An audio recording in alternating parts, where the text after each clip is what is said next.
Golden State Media Concepts bring you Book Review Podcast, a haven for bookworms of all ages and the widest genres, from mystery to memoirs, romance to comedy, fantasy to sci-fi. If you love to read, this is a podcast for you. It's the Golden State Media Concepts Book Review Podcast.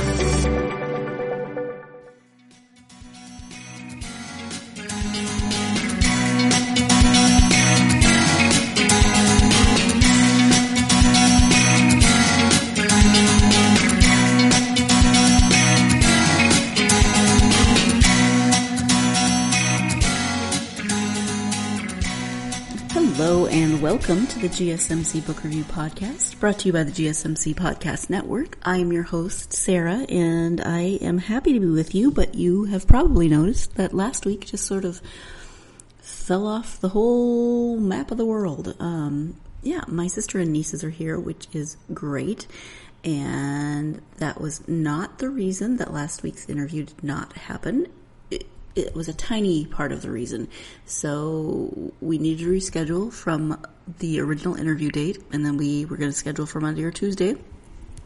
And the tiny part is that my sister and older niece's plans they went to World Youth Day in Lisbon. That was last week. Giant gathering of Catholic youth in Lisbon, and they were going to that, and their plans changed for when they needed to go there. So I had to reschedule that interview because of taking them to Lisbon. You can't just, leave them by themselves in a foreign country. So that changed, and then we rescheduled it again. And our power went out in the office 20 minutes before the interview started. Yeah, again. Why does it always happen right before an interview? But no, it gets worse, because my husband had a huge Zoom meeting that was also scheduled for the same time. Power went out, and my younger niece had a Zoom doctor's appointment scheduled for the same time. So all three of us, 20 minutes before we had things that we needed to take care of, the power went out, because of course it did. And so I was trying to run around and get things taken care of, get my niece an alternate to talk to her doctor, figure things out. Had a migraine, of course, because of course I did. And so, last week was crazy.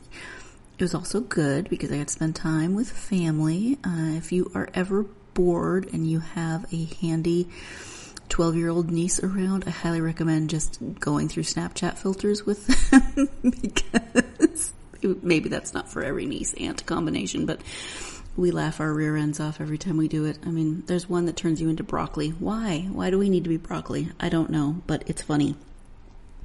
So we've been doing that, and my older niece is having her senior pictures done while she's here. She wanted us to do it, her uncle and I, so we are figuring that out. We took some yesterday, and we're going to take more today. I mean, you can't beat beautiful kid, beautiful beach.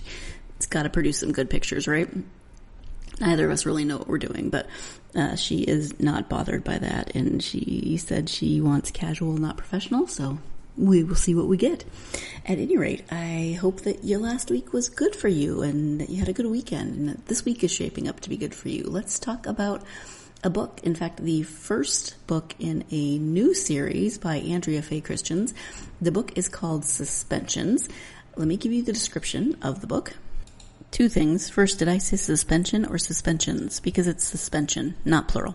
And second, the series is called the Time Bender series. So now let's go ahead and I will give you the description of this first book, called Suspension in the Time Bender series. An unexpected time travel tale.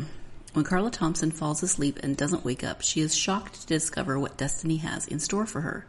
Suspended between two worlds, she meets Isambard Brunel, the legendary 18th century civil engineer who built the Clifton Suspension Bridge in Bristol, England, and who now serves as the guardian of its secrets. Historical events intertwine with Carla's current reality, and along the way she discovers a murder, encounters a host of characters, including Jamaican psychic Matilda, and engages in verbal banter with literary legend Ernest Hemingway. Her adventures lead her to a startling revelation about why she was chosen for her strange new role. In death, Carla realizes she has never felt more alive. And again, that is the description of Suspension. It is the first book potentially a trilogy, not fully sure yet. And this one had a lot of turns that I wasn't expecting. When you first started, she is dead. She is looking down at her own body. You think, okay, paranormal ghost story. And then it takes another turn and she learns that she is something called a dream walker. Andrea's going to explain that a little bit more.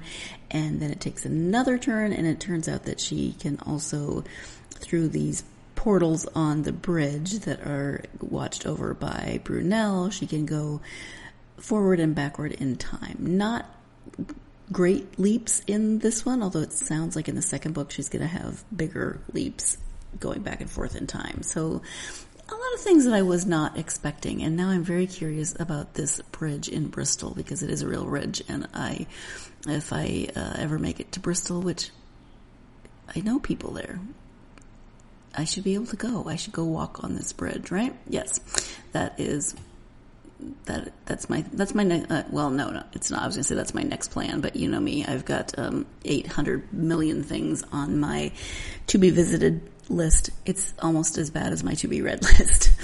Let's go ahead and turn to the interview with Andrea so she can tell you more about this book and this series. Again, it's called Suspension. It is book 1 in the Time Bender series. Hello, Andrea. Welcome to the podcast. Thank you, Sarah. It's lovely to be here.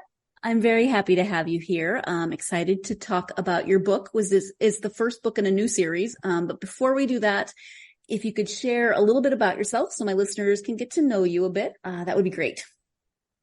Okay. Well, first of all, let me tell you where I am. I'm actually in Malta, which is a tiny little island, a British colony, nestled off the sort of south of Italy, between the south of Italy, the bottom part of the boot, the shape of Italy, and North Africa. And I've been living here for many years.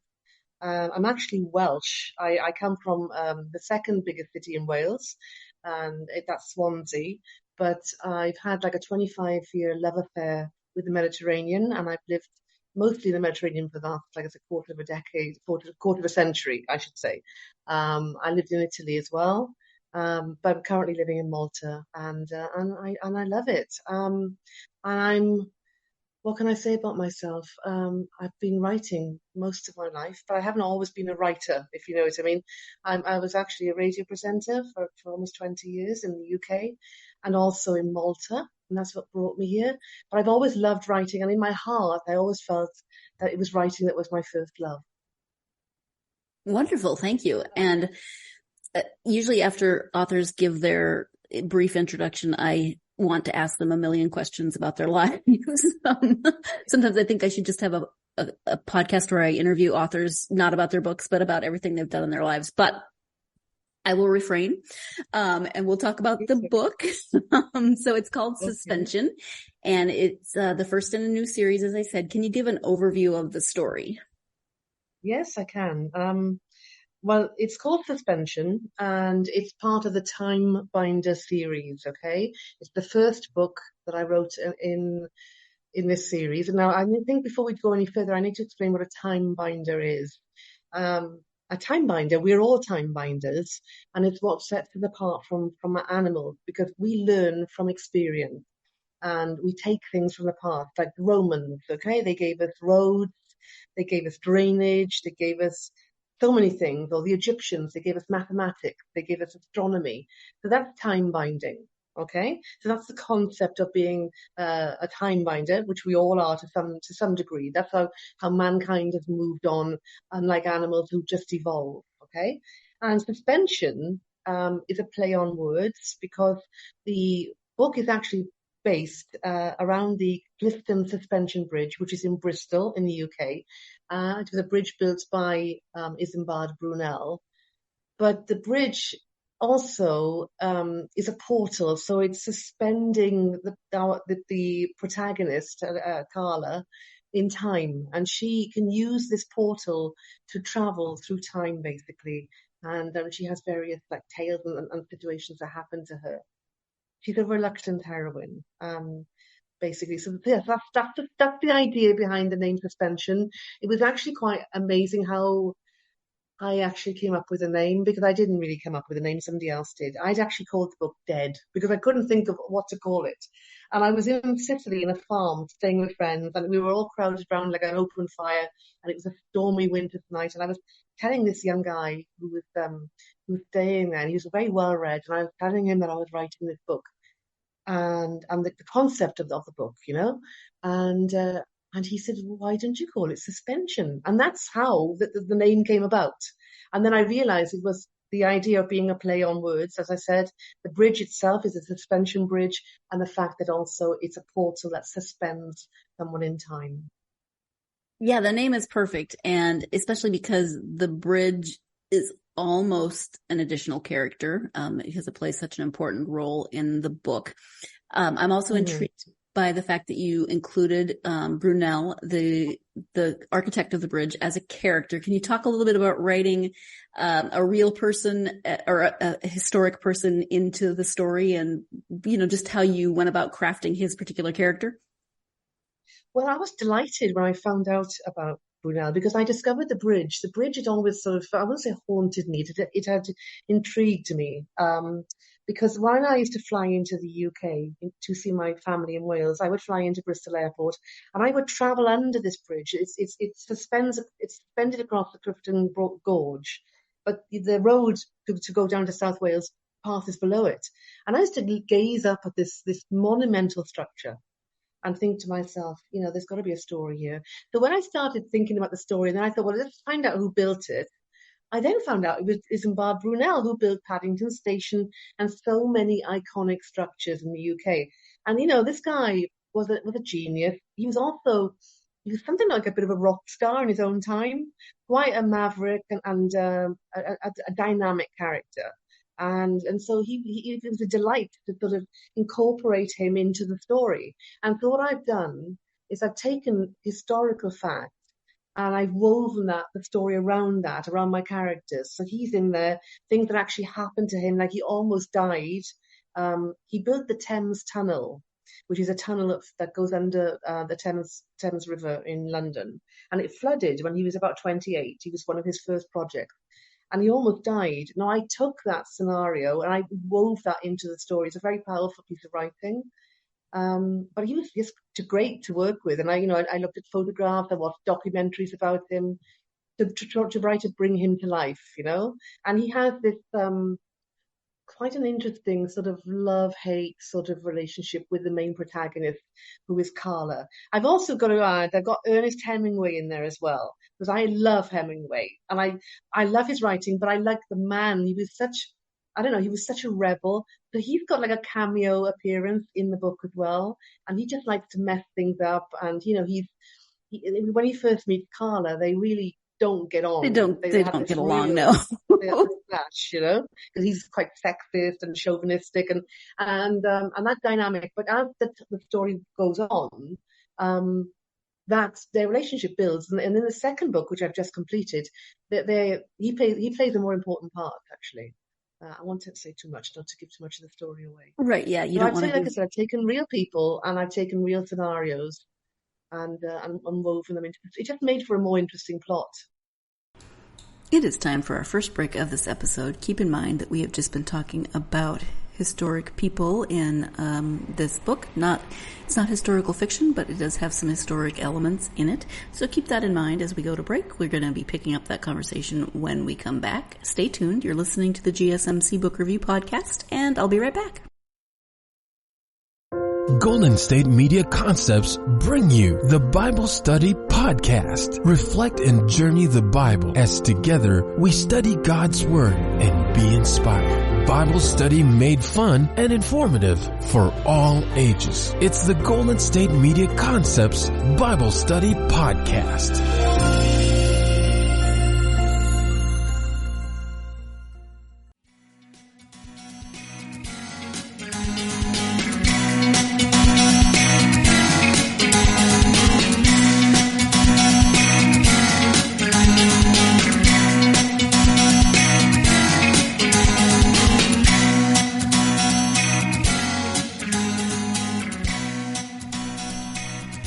Welcome back to the GSMC Book Review Podcast. I'm speaking today with author Andrea Faye Christians.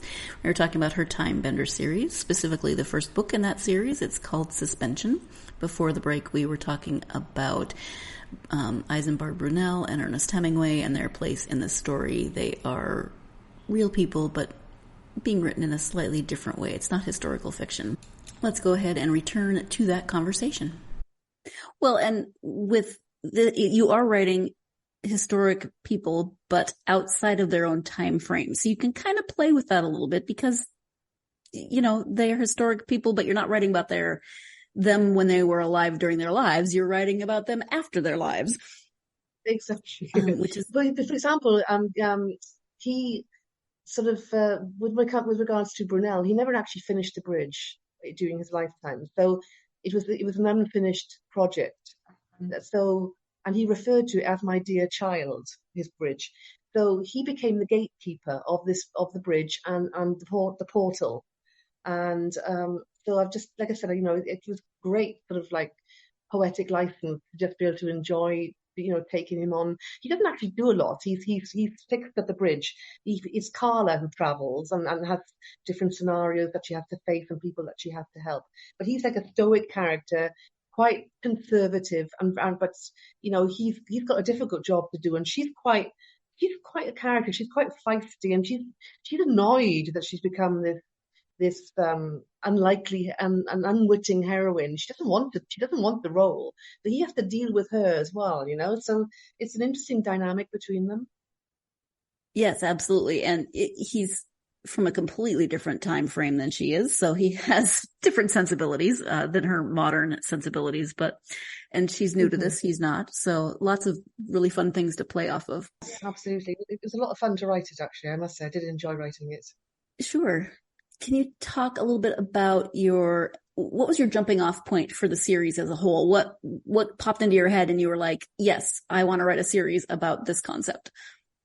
Well, to be honest, it wasn't supposed to be a series. It's just evolving that way. I have been working at writing all my life as from a child.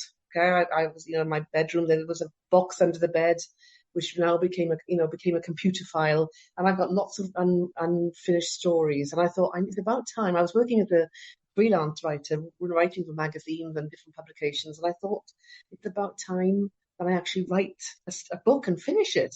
And my concept of writing a book was just to finish it. I didn't even really think about getting published. I just wanted to finish the story. I'll tell you the actual truth. I envisaged the whole concept of this book as a script. I never really thought of it as a book. I wanted to write it as a script for either a television miniseries or a film. At the time, because I was working in radio, and I had worked in radio for many years, many of my colleagues had gone to work in the BBC, and we had the BBC film studios quite near to the bridge. And my intention was that I thought, let me see if I can actually write a script. But when I looked at the dynamics of doing it, I couldn't do it. So I wrote it as a book. And it just took on a life of its own. And what was really interesting, unlike anything else I've ever written, was when I started to write Suspension, I could really see it right through, from beginning to end. The whole story, it just presented itself to me, and I just knew I had to write it. And so that's how it came about. And then when I finished it, I sort of left it with, like, you know, this big question mark. I don't, you know, about how it's going to end. And then my lovely publisher, Echo Garrett from Lucid House Publishing, just said to me, you know, Andrea, you need to write a second book. So I did. And now we're talking about a third. So, well, that's wonderful. I know. I mean, so many people read it, and you have to write the second book, because I left it, you know, sort of unfinished. If you know, the story ended, but yes, you were waiting for the next thing to happen, you know. So I've just finished the sequel. Some readers really like that ambiguity. I am not one of them. I give me a good epilogue any day. I guess that it wasn't my intention for it to be a series. It just sort of happened, you know. And now I'm thinking about, I'm just putting the finishing touches to the second book. I've got to just tweak certain things, little few things. It's a little bit darker than the first book, and I've really gone back and now talk about using historical characters.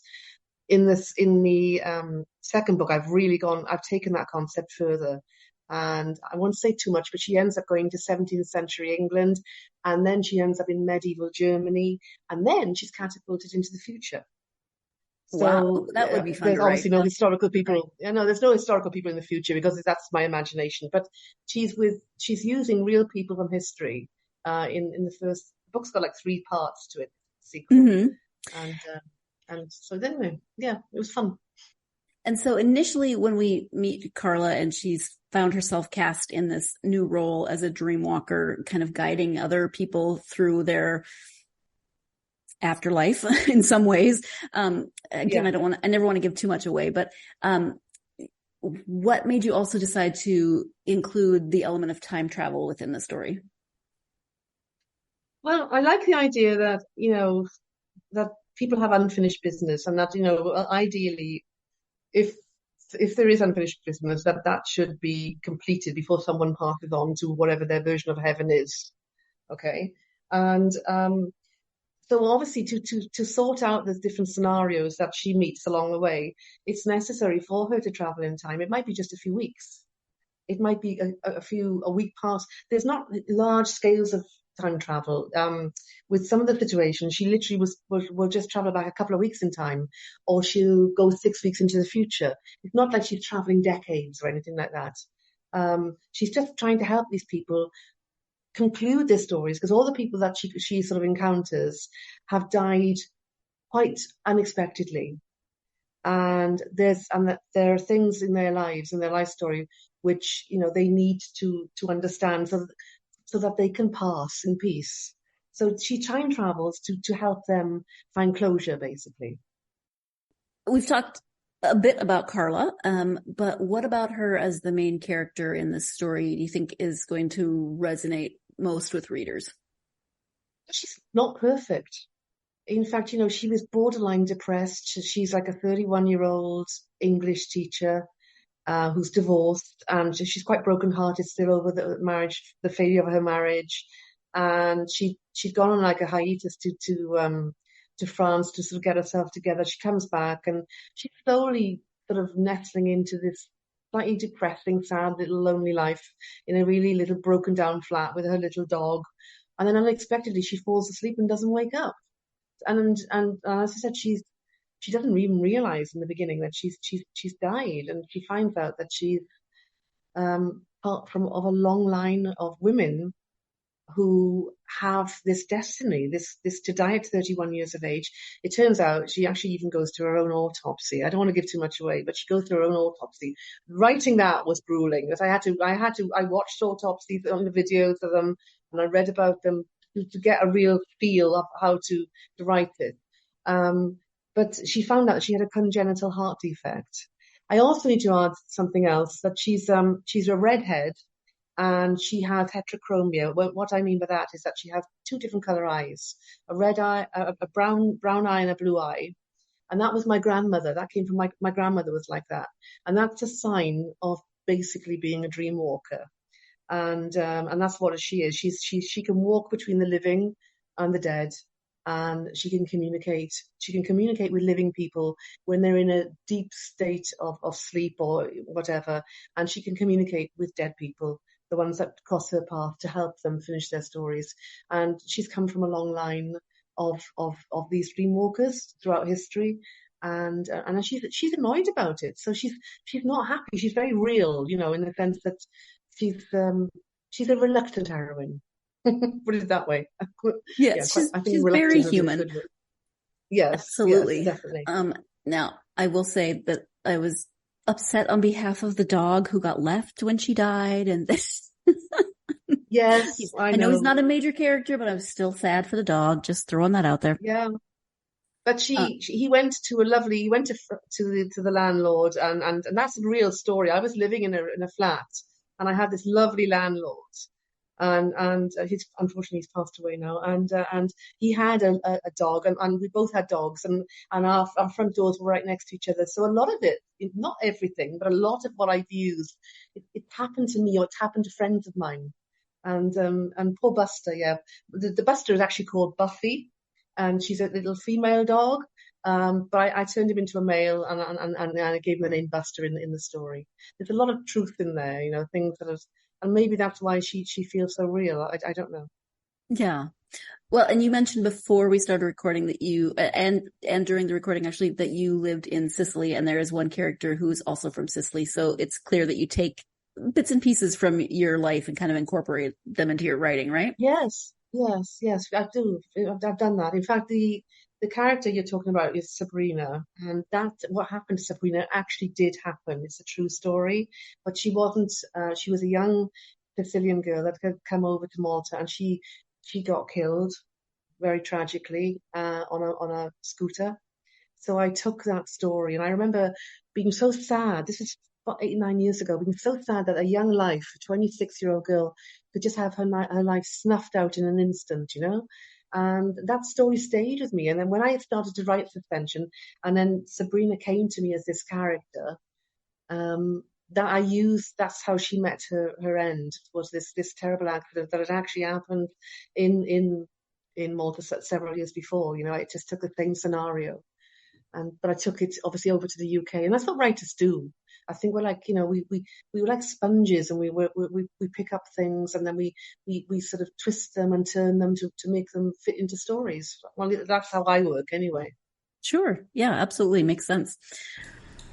Time for our second break of this episode. When we come back, Andrea will be talking about some of the research that she did for this novel. Lots of different angles to come at the research for this one. So stay tuned. You're listening to the GSMC Book Review Podcast, and I'll be right back. Tired of searching the vast jungle of podcasts? Now listen close and hear this out. There's a podcast network that covers just about everything that you've been searching. Hey! The Golden State Media Concepts Podcast Network is here.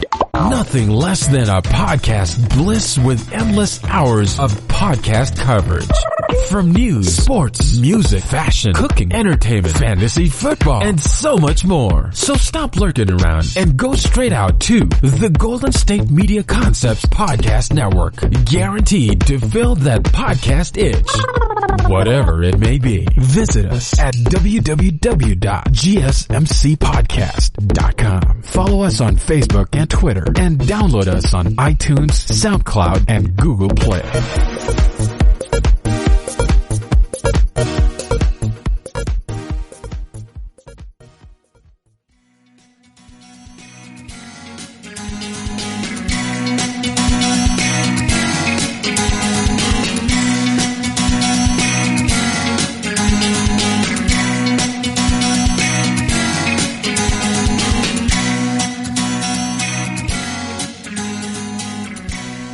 Welcome back to the GSMC Book Review Podcast and my conversation with author Andrea Faye Christians. In terms of research, you probably did a lot of fun research for the book. Anything in particular stand out for you? Well, the bridge, because I've never actually been across it. I've only driven underneath it. So I had to watch a lot of drone footage to really get a good look at it. And my plan is when I go back to the UK next, I'm going to walk across that bridge, and researching the history, and even the sequel. I think the sequel I had to do a lot more research, even because she's in medieval Germany, and even the clothing that people wear and the type of shoes they wear, and you have to try and be as accurate as you can, because somebody somewhere will pick you up on it otherwise, So but it's so easy now with the internet.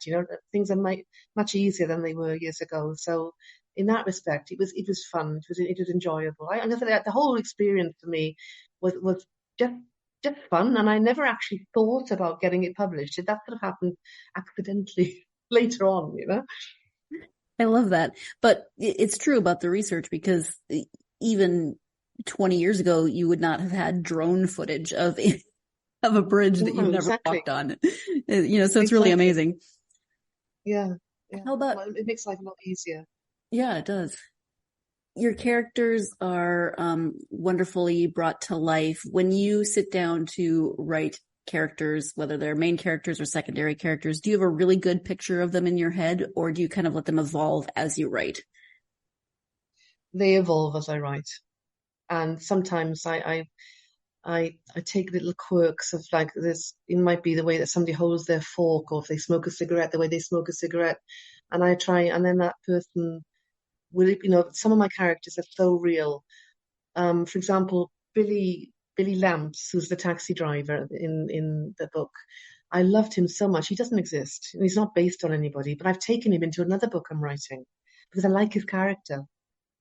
He's an ex-soldier. He's nearing 60 years of age, and I just really liked him. He's completely imaginary. Well, they all are. I must say that the psychic Matilda, who's this effervescent Jamaican, joyous, vivacious woman, very loud, with bright clothing. She's actually based on a lawyer friend of mine who's a barrister. She's a really successful lawyer, but she's got this laugh.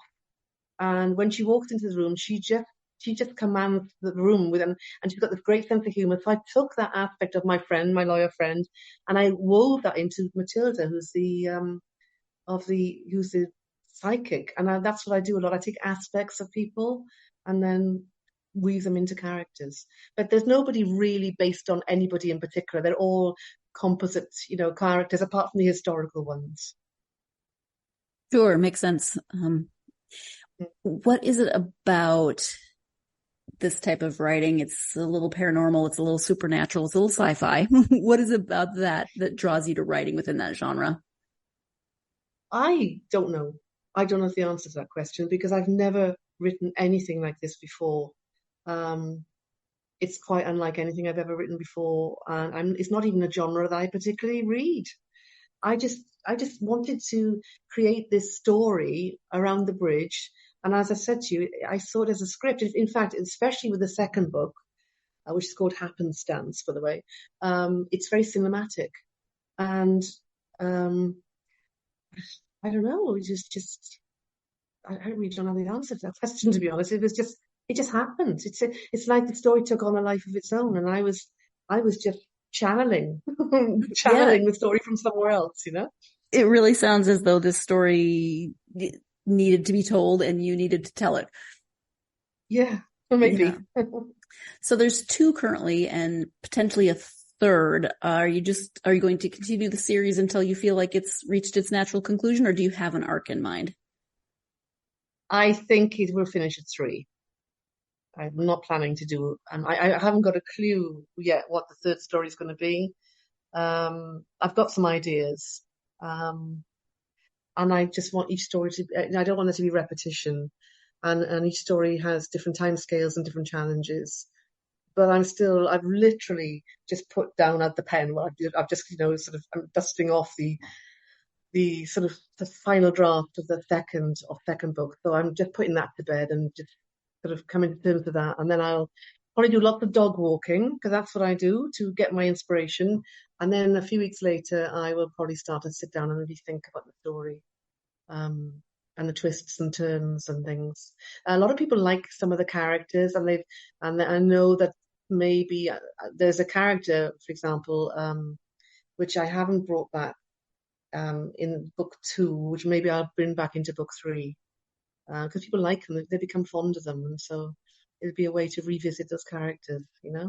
Mm-hmm. That must be validating though, when a character that you've created resonates with readers and they resonates enough that they tell you about that.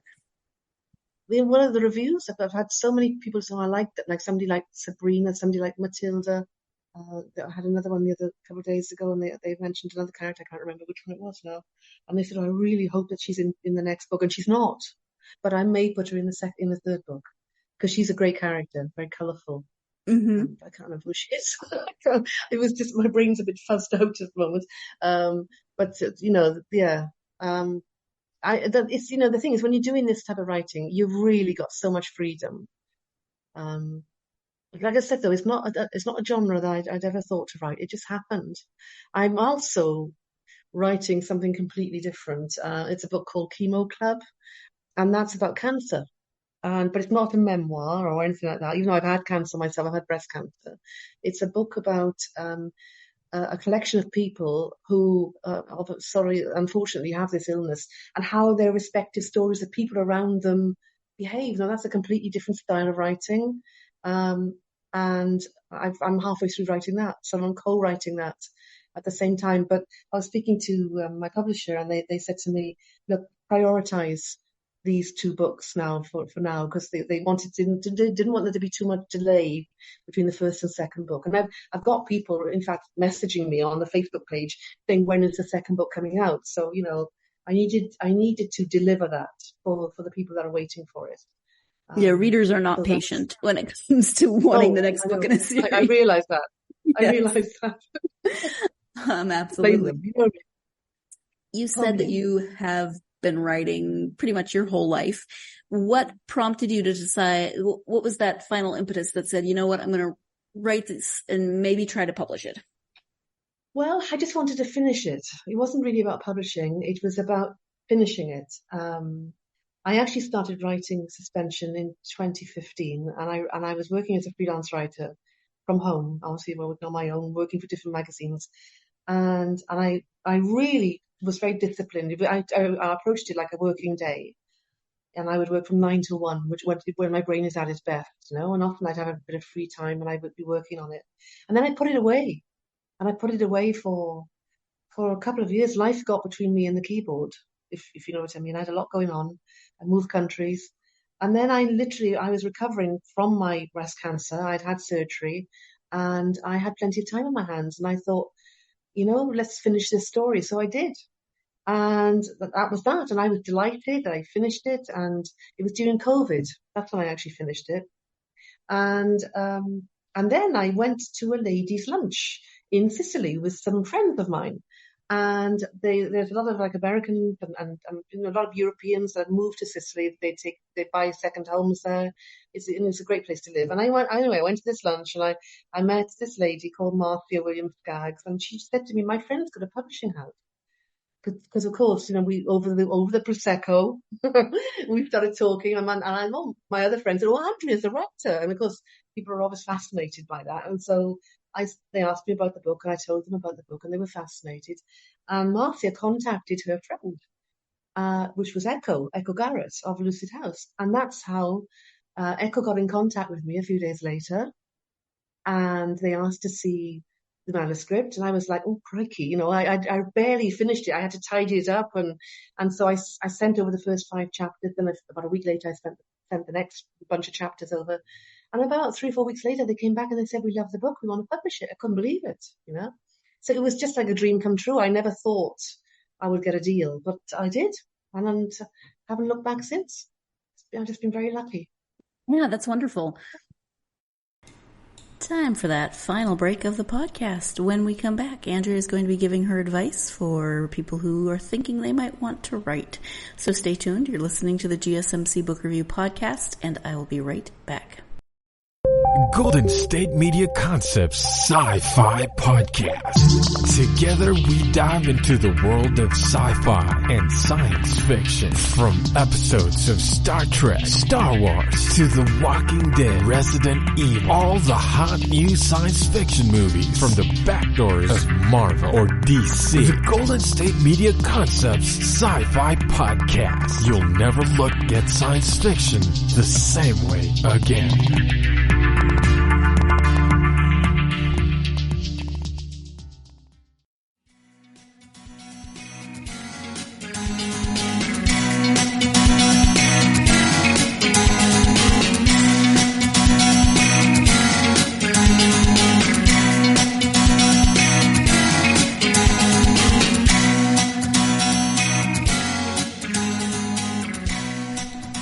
Welcome back to the GSMC Book Review Podcast and the conclusion of my interview with author Andrea Faye Christians.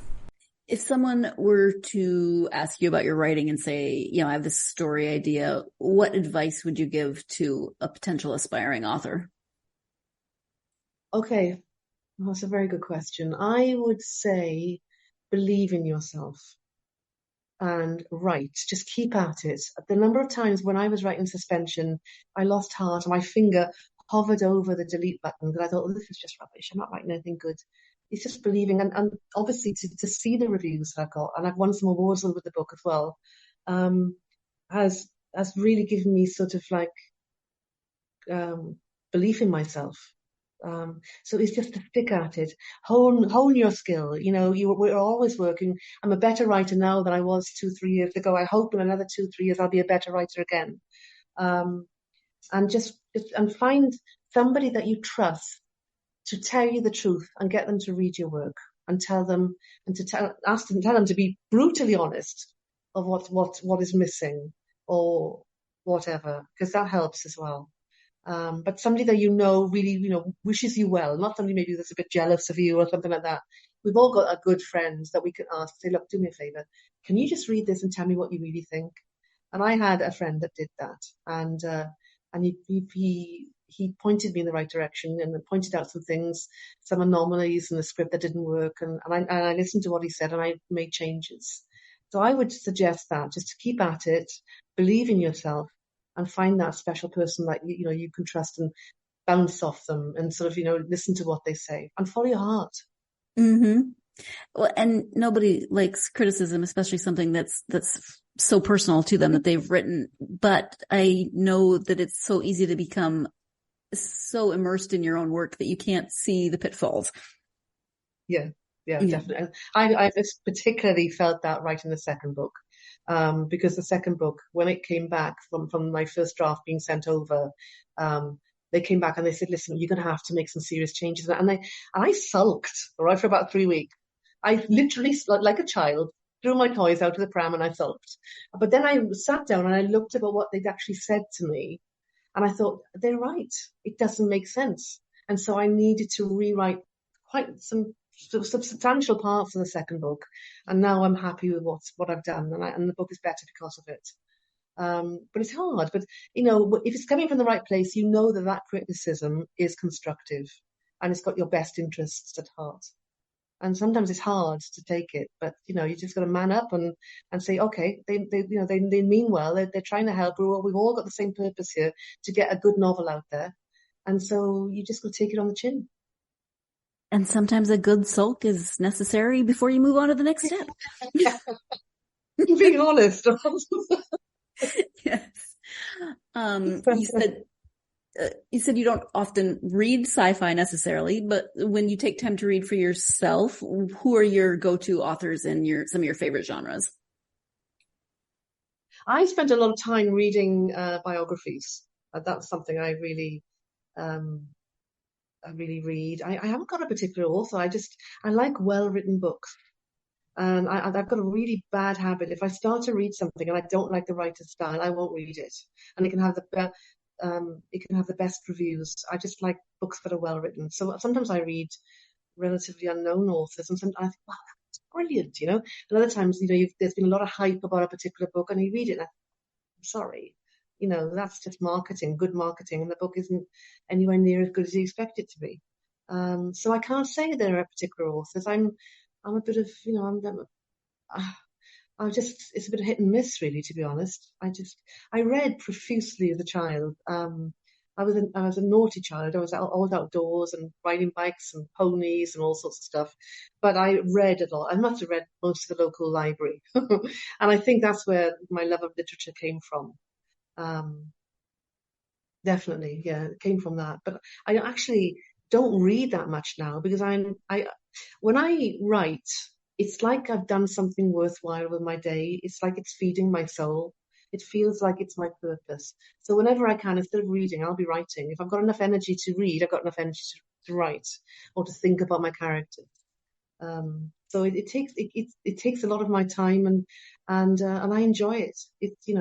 I feel I've done something purposeful in my day. Even if I've just done a couple of paragraphs, and that's another thing, what you said, a potential writer, is to keep at it, and rework it. It's like, I always think, a potter's wheel, you get that big lump of clay and you throw it down and you start working it, and then you refine it. And that's what writing is. That's how I work anyway. I remember there was one scene in Suspension, where she goes to her own funeral. And I really didn't like the theme. It just didn't work. And I rewrote it about 4 times. It was strange then because the publisher said to me, I really like the funeral scene. And I thought, crikey, I sweated blood over that, you know. I must have written it about 4 times. And that's, you know, the more you write and the more you can actually overwork something as well. That's what I find. But I'm starting to trust myself a bit more now about what's good and what's not. But having that other input from somebody else, I can't stress how important that is. I've got a great editor called Brett, who I love working with. And she was my editor on Suspension, and we're working together on Happenstance, and we really understand each other, you know. So, yeah, I hope that answers the question. Let's talk about the internet website, if you have one, and any social media that people could find. If you could share that, that would be great. Okay, so my website is AndreaFayeChristians.com. Okay, and so I'm the only Andrea Faye Christians, so there's nobody else, and it's Faye, and that's my middle name, Andrea Faye. And so Andrea Faye Christians, that's my website, and I'm also on Facebook. I do have an Instagram account, but it's not very active, to be honest. So I would be more inclined to just say, look at the website and the Facebook page, which is open to read. If I give updates there of the latest, you know, developments with regard to the book. I mean, Happenstance, the second novel, is scheduled to be released in March of next year. And I'm just starting to talk about that now, really. Perfect. Thank you so much. Andrea, we've talked about a few different things during our time together, but is there anything we haven't covered that you want to make sure you highlight? Oh, I think pretty much. We've pretty much covered everything, I think. All right, perfect. I'll probably think of it after, but I think, no, it's been a very good interview, very comprehensive, and, you know, hopefully I've given you something you can work with, you know. Hopefully, absolutely, yes. And I want to thank you so much for taking time out of your weekend to talk to me about Suspension and the series and writing in general. I really appreciate it. Thank you, Sarah. It's been an absolute pleasure. Thank you again to Andrea for talking to me from Malta. I met somebody recently from Malta, but this is my first author interview for someone who is in Malta. And again, I'm going to say it's on my list of places that I want to go, because of course it is. And the second author in less than a month that has originally been from Swansea, Wales. First one was Mark Ellis. How crazy is that? Less than a month. And I'm going to say it. Say it with me. It's on the list of places that I want to go someday. So much travel, so little time. At any rate, thank you to Andrea for joining me. There's so many good entry points into this book, because it's a little bit paranormal. You've got Carla dying in the very first scene, coming back kind of as a ghost, thinking she's a ghost. You've got a little bit of time travel, so sci-fi elements within there. You've got Brunel and Hemingway, historical figures, a little bit of historical fiction in there, but set in a contemporary setting. There is the character of the bridge itself and its history and its place in this story. Lots of different elements and lots of different entry points. So if any of this sounds intriguing to you, if you're looking for a new series and you want to jump into this one, then you should definitely pick up a copy of Suspension. Or again, as always, if you know someone in your life who is into any of those different elements and who might enjoy this book, then also you should pick up a copy of Suspension, whatever format that you like to read. Go ahead and look into that, and go check it out. The cover is really cool. You should go look at the cover. Having read the book, there's so many things that I see in that cover that I'm like, oh yes, that makes perfect sense. Definitely check out the cover, check out the book, and thank you for joining me for this conversation. Hope you'll join me for the next one. A little bit different. I'm going to be interviewing my first editor next week. So the person that I am interviewing, Ruben Quesada, has edited an anthology of essays on Latinx poetry. So not an anthology of poetry, but essays about poetry. So I'm very intrigued to see how that conversation is going to go. It's going to be different for me. I'm looking forward to that, and I hope that you will join me. And I will hopefully be getting the other interview rescheduled with Soraya and get that episode up as well. If everything goes well. That was too many wells in one sentence, but that's okay. Hope you're having a great week. As always, if you are a fan of this podcast and would like to help me get it out to more listeners, as I always say, and I always appreciate, there's a few things that you can do. Make sure you like, follow, subscribe on the platform that you're listening on. Also, a review really helps. That can be written, that can be starred. Don't forget that helps your favorite authors to get out there and review their books. Doesn't have to be anything elaborate.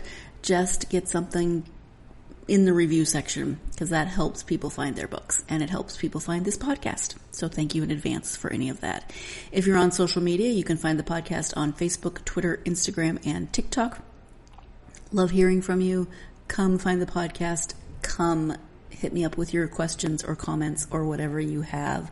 Let me know what you are reading. Let me know what you're reading specifically for August, maybe. Do you read by mood? Do you read by some kind of schedule? I don't know. Let me know.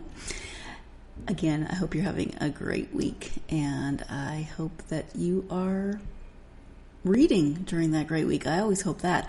I was momentarily caught off guard by the small child looking in my window with his mouth pressed up against the window from outside, and then he saw me looking at him and he walked away. Sorry, I was momentarily distracted. Plus, it's foggy here today, which never happens in August. It's still not, it cooled down a little bit, but it never is foggy here. So it's a very interesting gray kind of cloudy day, but I'm enjoying it. Yeah. All right. Hope you're having a good week. Make sure that you spend plenty of time during this hopefully good week getting yourself lost in as many good books as you possibly can. Thank you so much. You've been listening to the Golden State Media Concepts Book Review Podcast, part of the Golden State Media Concepts Podcast Network. You can find this show and others like it at www.gsmcpodcast.com. Download our podcast on iTunes, Stitcher, SoundCloud, and Google Play. Just type in GSMC to find all the shows from the Golden State Media Concepts Podcast Network, from movies to music, from sports to entertainment, and even weird news. You can also follow us on Twitter and on Facebook. Thank you, and we hope you have enjoyed today's program.